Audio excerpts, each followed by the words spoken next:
How is everybody going? Thanks for coming. I am so glad. I'm actually really wrapped. This is only our third young adults camp in the last 3 years, and it's great to have so many people here. Now, it doesn't seem like there's a heap, but this is really awesome. Now, what I want to start with tonight, really, we want to get onto what we're here for, and every year we have to pick a topic. Have to pick what we're going to talk about, what we're going to study, what we're going to learn about. And this year, in the college life, one of our focuses has really become discipleship.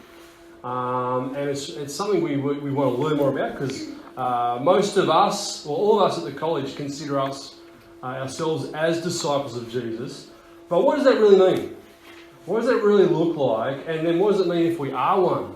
What do we have to do? And actually, there's a lot to learn about that. It's not a really simple answer, and in one sense there is a simple answer to it, but actually the outworkings of it are huge.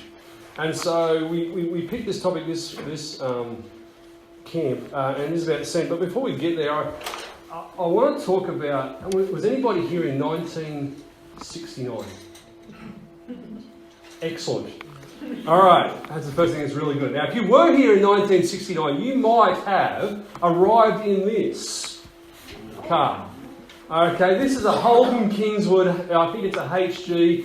I actually learnt to drive in one of these. Alright, it's got 3-speed gear shift on it, it's on the column, it's an awesome car to learn to drive in if you do. It's as solid as a brick. You can hit signs and trees and it was alright.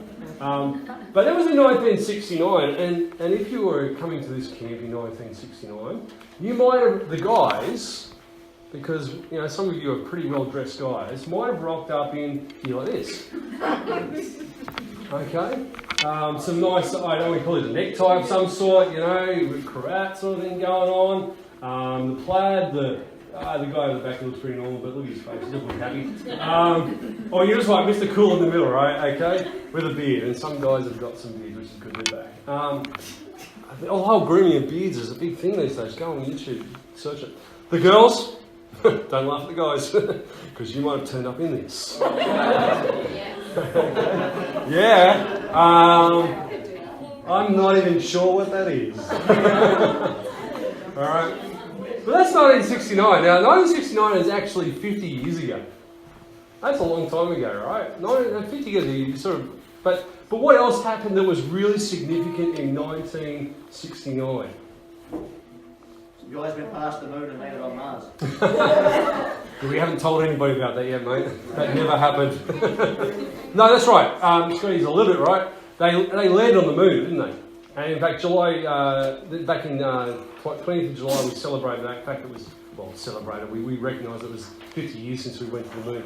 And I want to talk a little bit about this moon landing stuff, because it's pretty cool. There's a guy, I don't know if you know this guy, called John F. Kennedy. JFK, in 1962 said this about going to the moon. You might know this speech, and this is just a part of it. He said this about America and their choice to go to the moon. He said, "We choose to go to the moon in this decade and to do the other things." I'm not sure what the other things were, but he said that. Not because they are easy, but because they are hard. Because that goal will serve to organise and measure the best of our energies and skills, because that challenge is one that we are willing to accept, one we are unwilling to postpone, and one we intend to win, and the others too. Alright? And so he said that in 1962. Now, in 1970, you just saw the things we were doing in 1969, the type of car we had. In 1962 it was probably a little bit worse. But the technology in the 60s, while, it was alright, it wasn't great. It wasn't great. In fact, I saw a clip about the other day, and I get a little bit nerdy on some of these things in space, so just bear with me. The computers that were on the board of the Saturn V rocket, some of the memory, the memory to guide the rocket was 14K. 14 kilobytes, which for most of us means really nothing, but that is about a 4-page document long in words. That's tiny. Now, your phones have like a trillion times more power than that guidance system on that rocket. And it actually was like the size, this like huge, this box about this big. And people, and in fact ladies back then, actually had to make all of the code by hand. And you know, you've heard the word bits and bytes for processing and coding and stuff like that. Well, a bit was actually a little ring, a metal ring, in that circuitry. That was where we would get bits from. And it's very tiny, and somebody had to put it in there by hand. It's amazing. If you can go look it up, do so. I find it amazing. So the technology was very low. But, so what I'll do is I'll quickly show you this video of the rocket, because it is pretty smashing stunning, and you can quote me on that. So it's astounding. Now, I don't know if you are if you're into space and technology and stuff like that, but you can't help be amazed by that footage that you've just seen, and what you, and even just the power, the flames, all that sort of thing. And so it is quite stunning. And so that's 1969. Now, so JFK said those words in 1961, and so in this period of 7 years, in fact, they go from having only just put a man in space. So a couple of months before JFK said that, they put one man in space in America for the first time. So within 7 years, they organised 400,000 people in America. I don't even know how you do that in 7 years. But in 7 years, 400,000 people all got together in different places of America to work on this program. And so in 7 years, and on July 20th, 1969, they launched Apollo 11, which is the one that went to the moon. It was just, in just thinking that's amazing, just to organise that. 9 missions then were shot into space in 4 years. That's one every couple of months. Not wait a couple of years and we'll get the next one going. It's every couple of months you are shooting a rocket into space. Apollo 11 program in total cost $152 billion. At the time it was 5% of the GDP of America, which is a colossal amount of money. Even if we tried and do that now, would not get past. Each flight, $1.16 billion. Okay? And we thought when Australia, when Sydney, I remember this, you guys mightn't, but I was around, in Sydney in 2000 when we had the Olympics, a long time ago now, that cost us $3 billion. That's like 3 flights to the moon. So that's right. The rocket itself is 111 metres tall. There hasn't been anything taller built since. It was composed of 6 million parts. 6 million parts. And what's astounding about that is not that there's a lot of parts, and it is, but here's the thing. If you buy an object today and you have a failure rate of 1 in 100. So if I bought a Samsung mobile and 1 in 100 of those Samsungs failed, Samsung will get fine, no problems. 1 in 100 is fine. If it's Apple, they'll have a problem with it. But Samsung will have no problem and they'll just replace it for you. If you had 1 in 100 parts fail on this rocket, that's 6,000 parts failing on one flight. And if you're going to the moon, you don't want 6,000 parts failing. So not only have you got a short time to make the rocket in, and a lot of people doing it, your quality control has to be unbelievably high in order to make sure that people don't die. So it's an amazing from that point of view. It weighs 2.97 million kilograms. That's very heavy. In the first 2 minutes, it exploded 2.4 million kilograms of fuel. That's why you get great pictures like you do. If you want to do some great explosions, grab one of these guys. It then travels 1.5 million kilometres to the moon and back. All those parts working together to make that happen. These are all millions figures. These are huge. Top speed, guys. Everyone wants to know how fast it goes. 40,000 kilometres an hour. That's 11 kilometres a second. Okay, Stanley in 1 second. Right, that's a quick way to get there, right? I don't know how fast it slows down. But that's astounding. No man has travelled faster than that. Okay. Wrong key. 8 days, 3 hours to get there and back. 8 days, 3 hours. That's a long time between showers. Okay, there's no shower on this one, by the way. And there's no showers on the moon. 24 men went to the moon, only 12 people walked. Okay. So all that money, all that time, and 12 men have walked on the moon since. Which is quite astounding when you think about it. That's a lot of money to spend on for 12 men. 21. The first mission, Apollo 11, it spent 21 hours at the moon before they took. Because they only there for 21 hours, and we're off. Right? It's a short stop. It's like go and see your parents. You want to get out of there pretty quickly. Who's one? But they only spent 2.5 hours on the surface of the moon. Okay? And then the original plan was actually that they'd get there and then have a 6-hour sleep. You know what they did? They just got out. No, we're going out, we're here. They actually took a car there 3 times. And it weighed 180 kilograms, this car. It's a very light car, nice car. But it cost $38 million. So it's the most expensive car we've ever made. At the time, 650 million people watched the first rocket go to the moon, which was 1 in 6 on the Earth.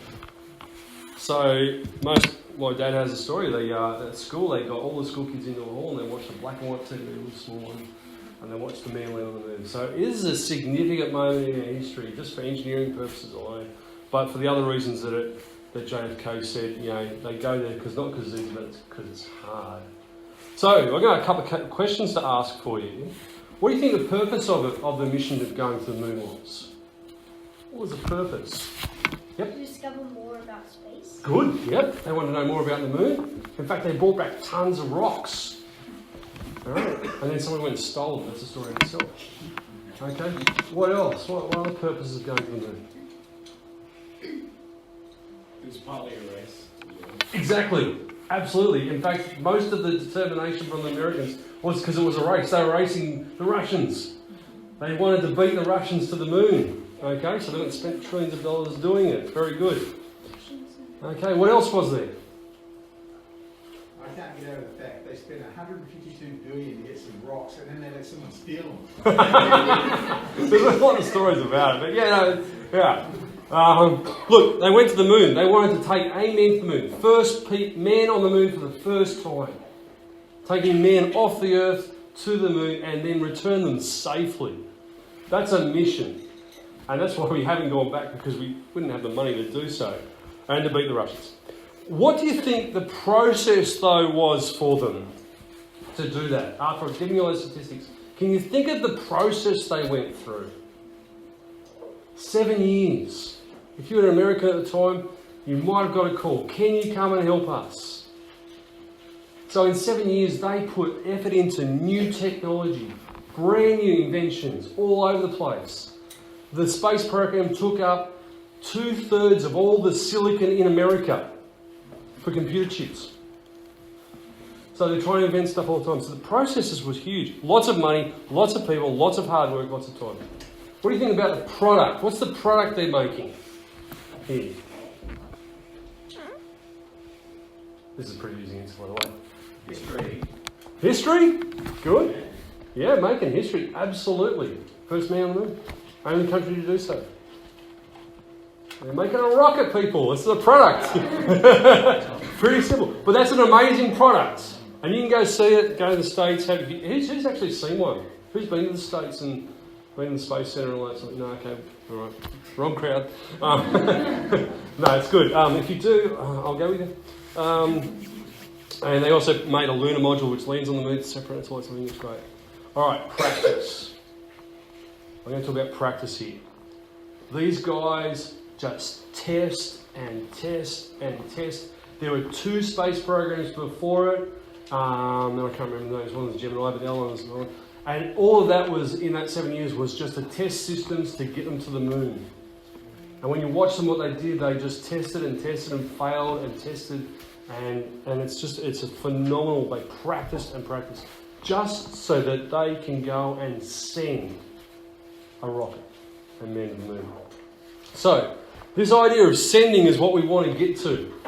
About being sent to the moon. The amount of effort that goes... No, we don't talk about sending to the moon. But the amount of effort that goes to going to the moon, being sent there, is enormous. But I want to give you this. If you've got your Bibles, you can go to... let me just go. John chapter 20, verse 21.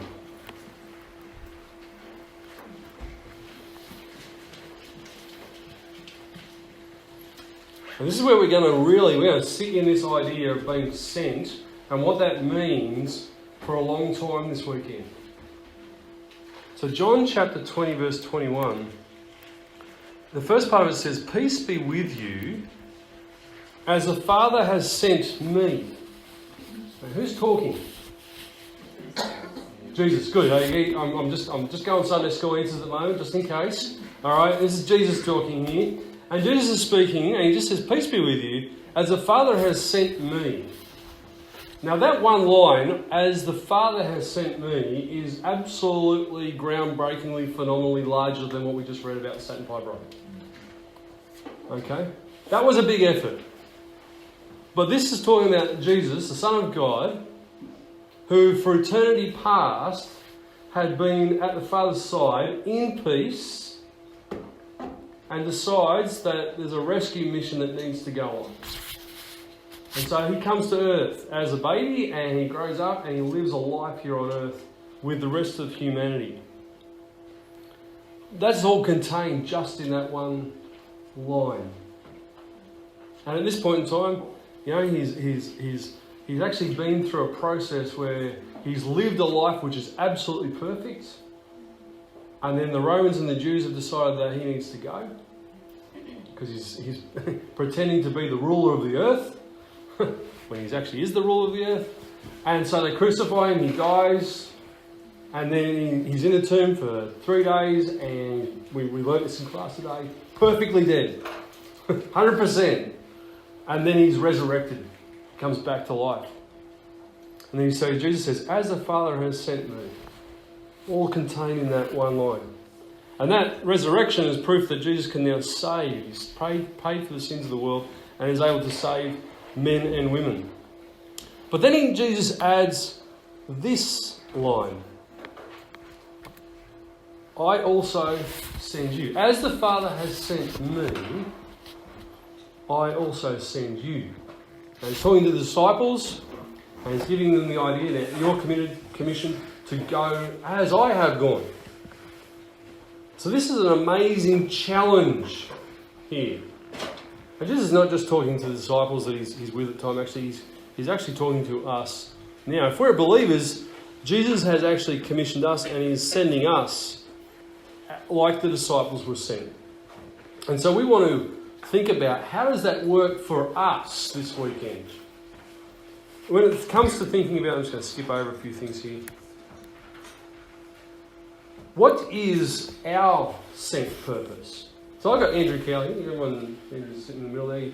He's going to speak to us the whole weekend. And tomorrow, his first thing message for us tomorrow will be, what is our sent purpose? What does that look like?